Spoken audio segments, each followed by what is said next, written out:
안녕하십니까? 고려대학교 통계학과 송성주입니다. 통계적 가설검정 1과 2에서 가설검정의 역사, 구성요소, 그리고 유의성 검정의 절차 등을 다루었는데요. 이번 동영상에서는 네이만 피어슨의 검정 방법에 대해서 알아보도록 하겠습니다. 앞서 말씀드렸던 것처럼 칼 피어슨의 카이-제곱 검정에서 유의 확률이 소개되었고, 이것을 이용한 유의성 검정이 피셔에 의해서 대중화가 되었습니다. 반면 칼 피어슨의 아들이었던 이건 피어슨은 조지 네이만과 함께 최강력 검정이라는 개념을 도입하였는데요. 이번 영상에서는 이 최강력 검정에 대해서 알아보도록 하겠습니다. 네이만 피어슨의 프레임워크는 가장 좋은 검정, 영어로는 베스트 또는 옵티멀 테스트가 무엇이냐에 대한 질문에서 시작된 것인데요. 귀무가설을 기각할 수 없는 경우 이게 최선이었는지를 어떻게 알 수 있을까라는 질문입니다. 우리의 검정이 최선이었는지를 따지려면 우선 어떤 검정이 좋은 검정이고 어떤 것이 그렇지 못한 것인지를 비교할 수 있는 기준이 있어야 합니다. 그럼 좋은 검정이란 어떤 것일까요? 검정의 목표는 귀무가설이 맞는지 아닌지 또는 귀무가설이 맞는지 대립가설이 맞는지 결정하는 것이죠. 어느 쪽이 참인지 알고 싶은 것입니다. 그렇다면 귀무가설이 참일 때는 귀무가설을 기각하지 못하는 결론을 내리고, 귀무가설이 거짓일 때는 귀무가설을 기각하는 결론을 내리는 검정이라면 그게 가장 좋은 검정 아닐까요? 말하자면 오류가 없는 결정을 할 수 있다는 얘기니까요. 오류를 범할 확률이 0인 검정 방법이 있다면 그 방법을 쓰는 것이 가장 좋겠지만 그런 방법은 없다고 봐야 합니다.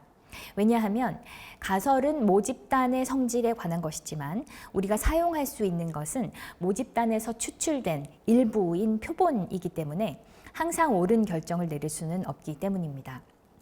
뽑을 때마다 표본은 달라지고 랜덤 표본을 뽑는다고 해도 모집단의 구성과 정확히 같을 수는 없으니까요.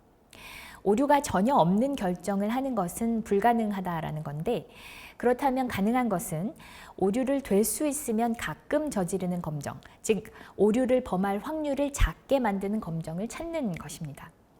그렇다면 이제 문제는 오류 확률을 계산하는 건데, 그러려면 먼저 검정의 오류가 무엇인지 정의해야겠죠. 가설 검정에는 두 가지 종류의 오류가 있습니다. 제1종의 오류와 제2종의 오류인데 보시는 표와 같습니다.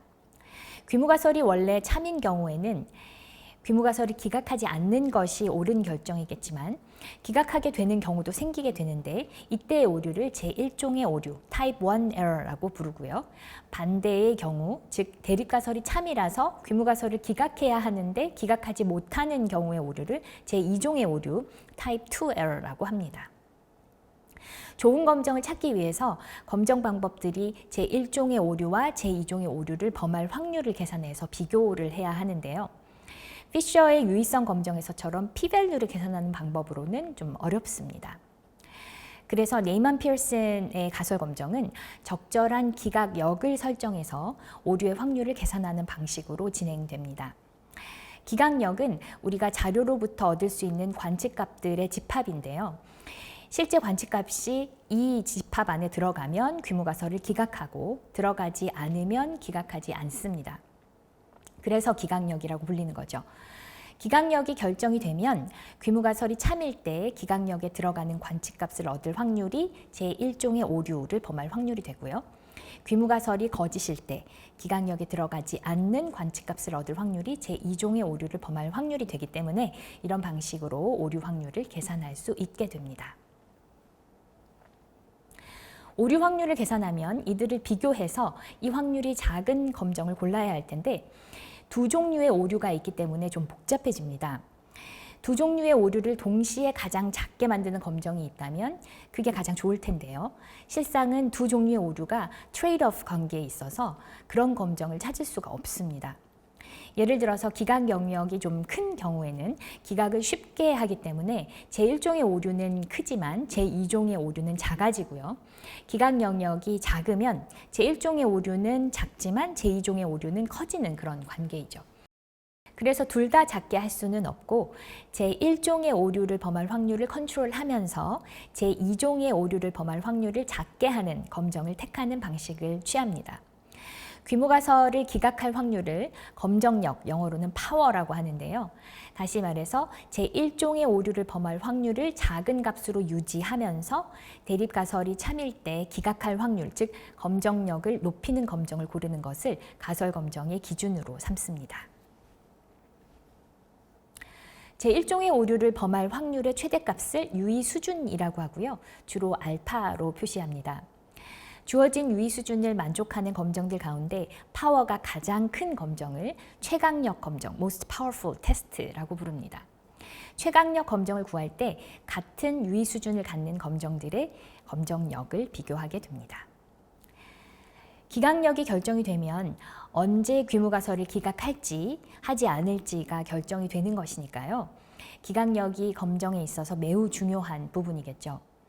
기각력을 어떻게 결정해야 베스트 테스트, 즉 최강력 검정을 얻을 수 있을까요? 이 부분을 설명해 주는 것이 네이만 피어슨 렘마라고 불리는 정리인데요. 네이만 피어슨 가설 검정의 핵심이라고 할 수 있습니다. 그 내용은 귀무가설과 대립가설 하에서의 가능도 함수의 비를 이용해서 기각력을 결정하면 이것이 베스트 테스트가 된다는 것입니다. 예시를 통해서 아이디어를 좀 살펴보자면 성공이 나올 확률이 P인 뽑기 게임을 3번 할 때 성공이 나오는 횟수를 X라고 정의하고 성공률이 3분의 1인지 아닌지를 검정하고자 한다고 해보죠. X는 시행 횟수가 3인 이항분포를 따르게 되는데 확률 질량 함수는 보시는 바와 같습니다. 상황을 좀 간단히 하기 위해서 귀무가설은 P는 3분의 1, 대립가설은 P는 3분의 2로 설정해 보겠습니다. 귀무가설 하에서 성공이 0, 1, 2, 3번 나올 확률은 각각 27분의 8, 9분의 4, 9분의 2, 27분의 1이고요. 대립가설 하에서 성공이 0, 1, 2, 3번 나올 확률은 각각 27분의 1, 9분의 2, 9분의 4, 27분의 8입니다. 성공 횟수 0번은 귀무가설에서 나올 확률이 훨씬 높고요. 성공 횟수 3번은 대립가설 하에서 나올 확률이 훨씬 높습니다. 상대적인 비교를 위해서 가능도비 F0 나누기 FA를 계산해 보면 성공 횟수 0번은 대립가설에서 나올 확률 대비 귀무가설 하에서 나올 확률이 8배라서 가능도비가 8이고요. 성공 횟수 3번은 거꾸로 8분의 1배니까 가능도비가 8분의 1이 됩니다. 상식적으로 가능도비가 작은 경우 귀무가설을 기각할 근거가 된다고 볼 수 있겠죠. 가능도비를 작게 만드는 관측값들을 모아서 기각 영역을 만들면 이것이 최강력 검정이 된다는 것이 네이만 피어슨 렘마의 내용인데요. 네이만 피어슨 렘마에 대한 참고 문헌들은 아주 많이 있으니까 여기서 자세하게 다루지는 않겠습니다. 기각력의 형태는 가능도비가 작은 것, 즉 L0 나누기 LA가 K 이하다라는 것이 되고요. 관측값이 여러 개인 표본에서의 가능도를 표현하기 위해서 F 대신 L을 사용했습니다. L은 모수의 가능도 함수를 표현하는 것인데요. 결합 확률 밀도 함수 또는 결합 확률 질량 함수와 같은 꼴을 가집니다. 보다 정확한 기각력을 얻기 위해서는 귀무가설 하에서 가능도비의 분포가 필요한데 가능도비 자체의 분포는 좀 복잡할 수도 있기 때문에 L0 나누기 LA가 K보다 작거나 같다라는, 즉 가능도비가 작다라는 조건을 최대한 간단하게 정리를 해서 검정 통계량을 결정하고 이 검정 통계량의 분포를 사용하면 됩니다. 이 예제에서 가능도비는 8 곱하기 2의 마이너스 2x승이 되고요. 가능도비가 작아지려면 x의 값이 커야 합니다. 앞 페이지의 표에서도 그 사실을 확인할 수가 있죠. 즉 가능도비가 작다는 조건을 간단하게 표현하면 x가 c 이상이다 라고 쓸 수 있고요. 귀무가설 하에서 x의 분포를 이용하면 됩니다. 유의 수준이 알파라면 귀무가설 하에서 기각 영역에 들어가는 관측값들을 얻을 최대 확률이 알파가 되도록 기각력의 크기를 맞추게 됩니다.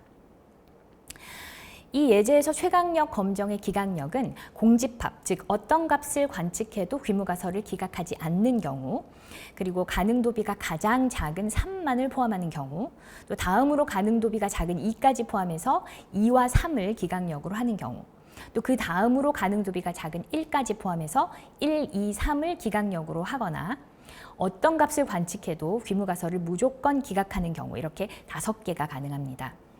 기각력이 공집합이면 제2종의 오류가 1이 되고요. 그리고 기각력을 전체 집합으로 하면 제1종의 오류가 1이 되기 때문에 이런 경우는 관심의 대상이 아니고요. 나머지 경우 귀무가설 하에서의 X분포를 이용하면 각각의 유의 수준을 구할 수가 있는데 3의 경우 기각력이 이제 3인 경우죠. 이 경우 유의 수준은 27분의 1이고요. 기각력이 2와 3인 경우 27분의 7, 1, 2, 3인 경우는 27분의 19가 되겠습니다. 3의 가능도비가 가장 작기 때문에 최강력 검정의 기각력에는 3이 항상 포함되고 있습니다.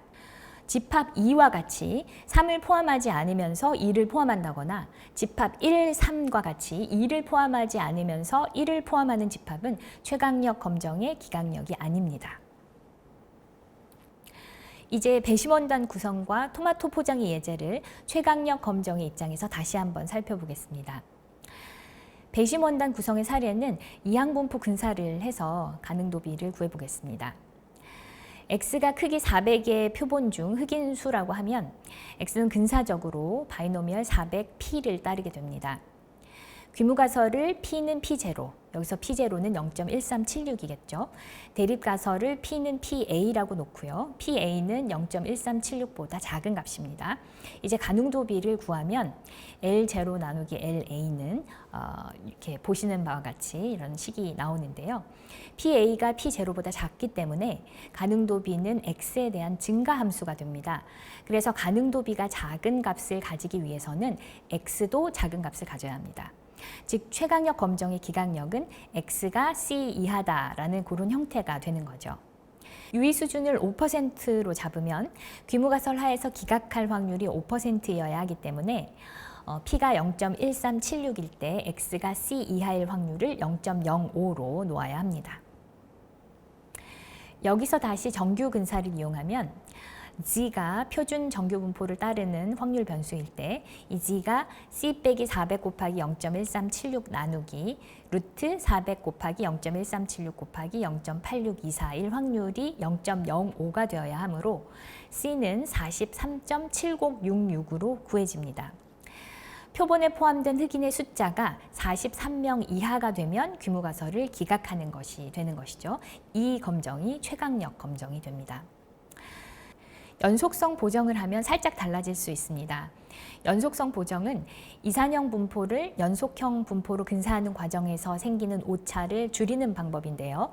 이 경우에는 C에 2분의 1을 더해서 계산하면 됩니다. 아무튼 가능도비를 이용한 이 검정 방법은 PA가 0.1376보다 작기만 하면 동일한 기각력을 제공하기 때문에 귀무가설이 P는 P0이고 대립가설이 P는 P0보다 작다에 대한 균일 최강력 검정, Uniformly Most Powerful Test라고 부릅니다. 실제 관측된 값은 27명이었으므로 균일 최강력 검정은 귀무가설을 기각하고요. 배심원단 구성에 인종차별이 없지 않았다라고 결론을 내릴 수 있습니다. 토마토 포장 예제에서는 시그마를 30g이라고 가정하고 최강력 검정을 구해보겠습니다. 토마토 포장 무게 분포가 노말 뮤 30의 제곱이라고 가정하고 가설을 귀무가설 뮤는 뮤0, 뮤0는 여기서 750입니다. 대립가설은 뮤는 뮤A, 뮤A는 뮤0보다 작게 놓고요. 가능도비를 구해보면 L0 나누기 LA는 여기 보시는 바와 같이 이런 식이 되는데 뮤A가 뮤0보다 작기 때문에 이 가능도비는 서메이션 XI에 대한 증가함수가 되고요. 가능도 B가 작은 값을 가지기 위해서는 서메이션 XI 또는 표본 평균 X바가 작은 값을 가져야 합니다. 그러므로 최강력 검정의 기각력은 X바가 C 이하이다라는 이런 꼴이 되는 거죠. 유의 수준을 5%로 잡으면 뮤가 750일 때 X바가 C 이하일 확률이 0.05이어야 합니다. 그러면 이제 G가 표준 정규 분포를 따르는 확률 변수일 때 G가 C 빼기 750 나누기 3 루트 10보다 작을 확률이 0.05가 되어야 하므로 C는 734.39로 계산이 됩니다. 크기 10인 표본의 평균이 734.39보다 작으면 귀무가설을 기각하게 되는 것이죠. 이 방법은 배심원단 예세에서처럼 뮤A가 750보다 작기만 하면 동일한 결과를 제공하기 때문에 귀무가설 뮤는 750 그리고 대립가설 뮤는 750보다 작다에 대한 균일 최강력 검정이 됩니다. 실제 관측값이 730이었으므로 귀무가설을 기각하고 포장 무게의 평균은 750g보다 작다고 결론을 내리게 됩니다. 배심원 예에서나 토마토 포장 예에서 보면 흔히 우리가 사용하는 검정들이 사실 아주 좋은 검정, 그러니까 최강력 검정이라는 것을 알 수 있습니다. 앞서 언급했었던 것처럼 네이만 피어슨 렘마를 이용해서 검정 통계량을 구한 다음에 기각력 설정을 통해서 결론을 내리지 않고 유의 확률을 구해서 유의성 검정을 할 수도 있습니다. 가능도 B는 검정 통계량을 찾는 데 유용하기 때문에 유의성 검정에도 사용될 수 있는 것이죠. 귀무가설이나 대립가설이 더 복잡해지는 경우 네이만 피어슨 렘마를 직접 적용하기 어려울 수도 있고요. 그리고 최강력 검정이 항상 존재하는 것은 아닙니다. 그럴 때는 가능도 B를 일반화 가능도 B 등을 이용하는 방법도 있습니다. 그리고 지난 동영상에서도 언급했듯이 귀무가설은 기각하지 못했다고 해서 귀무가설에 대한 증거가 있다는 것이 아니라 관측 자료가 귀무가설을 기각할 만한 충분한 반증이 되지 못했다는 뜻이기 때문에 기각 채택의 결론 또는 p-밸류와 함께 검정력을 같이 리포트해 주거나 신뢰 구간을 함께 보여주는 것이 좋을 것입니다. 신뢰 구간은 모수가 가질 수 있는 값을 구간으로 표현해 주기 때문에 가설 검정이 보여줄 수 없는 정보를 제공하는 장점이 있고요. 검정력을 같이 보여주면 귀무가설을 기각하지 못하는 결론을 내렸던 경우에 표본의 크기를 늘려서 검정력을 높이면 귀무가설을 기각할 수도 있겠다라는 등의 정보를 줄 수 있습니다. 네, 지금까지 통계적 가설 검정의 역사와 구성 요소, 절차 및 기준, 그리고 최강력 검정에 대해서 이야기해 보았는데요. 이번 동영상에서 다룬 내용이 통계적 방법론을 사용할 때 거치게 되는 가설 검정의 과정에서 미약하나마 도움이 되었으면 좋겠습니다. 제가 준비한 내용은 여기까지고요. 시청해 주셔서 대단히 감사합니다.